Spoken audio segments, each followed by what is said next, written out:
বিজেপির মধ্যে কি ভালো যোগ্য ব্যক্তি কোনো কেউ ছিল না? বিজেপির মধ্যে শিক্ষিত মানুষ কেউ ছিল না? বিজেপির মধ্যে আদর্শবান নেতৃত্ব কেউ ছিল না যাদেরকে রাজ্যসভার সাংসদ করা যেতে পারত? ঘুরপথে রাগঢাক রেখে কাছে টানার সমাপ্তি, এবার সবটাই সামনাসামনি।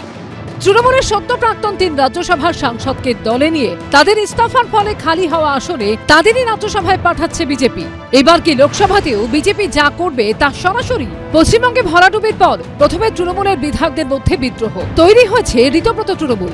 এরপর মমতা বন্দ্যোপাধ্যায়ের বিরুদ্ধে বিদ্রোহ ঘোষণা করে তৃণমূলের লোকসভার বিদ্রোহী সাংসদরা এনসিপিআই বলে একটি দলে মিশে যান, যারা সরাসরি বিজেপি নেতৃত্বাধীন এনডিএকে সমর্থনের ঘোষণা করেন। এবার কি এনসিপিআই সরাসরি বিজেপিতে মিশে যেতে পারে?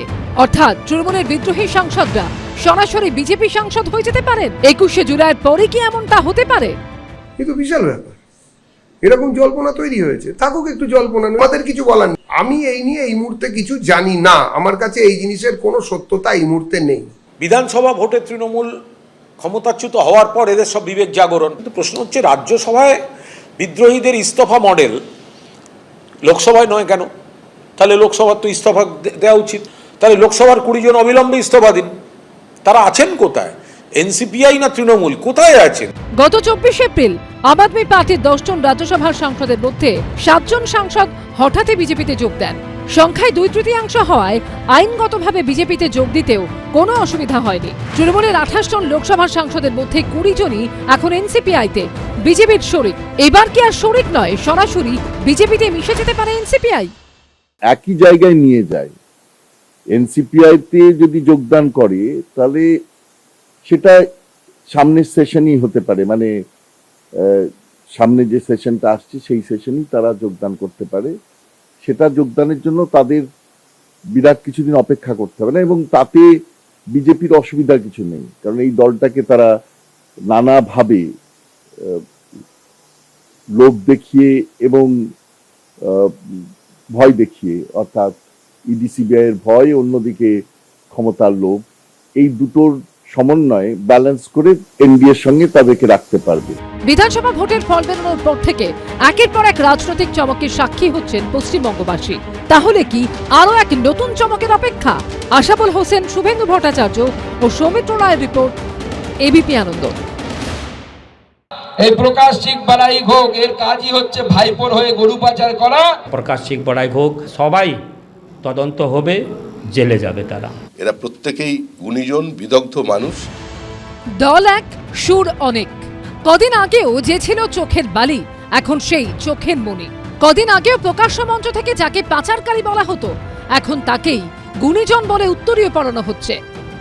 রাজ্যে পরিবর্তনের পর ক্ষমতা এসেছে বিজেপি। তৃণমূল নেতাদের একাংশকে নিয়ে কি তাদের চিন্তা ভাবনারও পরিবর্তন হয়েছে?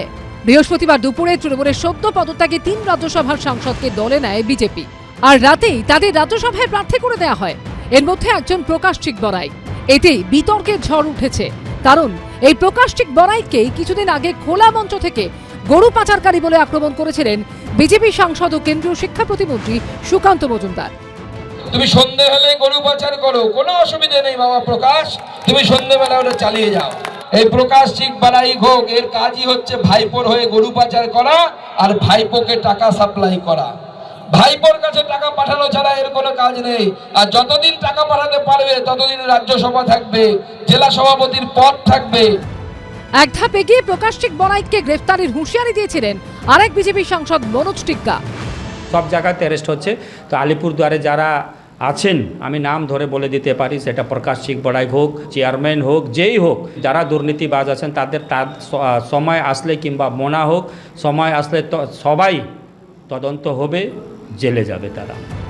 বিজেপির প্রাক্তন রাজ্য সভাপতি, যাকে গরু পাচারকারী বলেছিলেন, বৃহস্পতিবার বর্তমান রাজ্য সভাপতি তার গলায় উত্তরীয় পরিয়ে দিলেন। এরা প্রত্যেকেই গুণীজন বিদগ্ধ মানুষ। এদের নামের আগে পদত্যাগী, দলত্যাগী বা তৃণমূলী এই শব্দগুলো ব্যবহার করবেন না।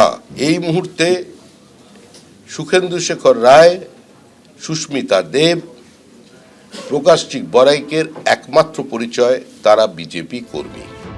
রাজ্যে পরিবর্তনের পর বিজেপির এই পরিবর্তনই এখন যাবতীয় আলোচনার কেন্দ্রে। এবিপি আনন্দ। এবিপি আনন্দ, এগিয়ে থাকে, এগিয়ে রাখে।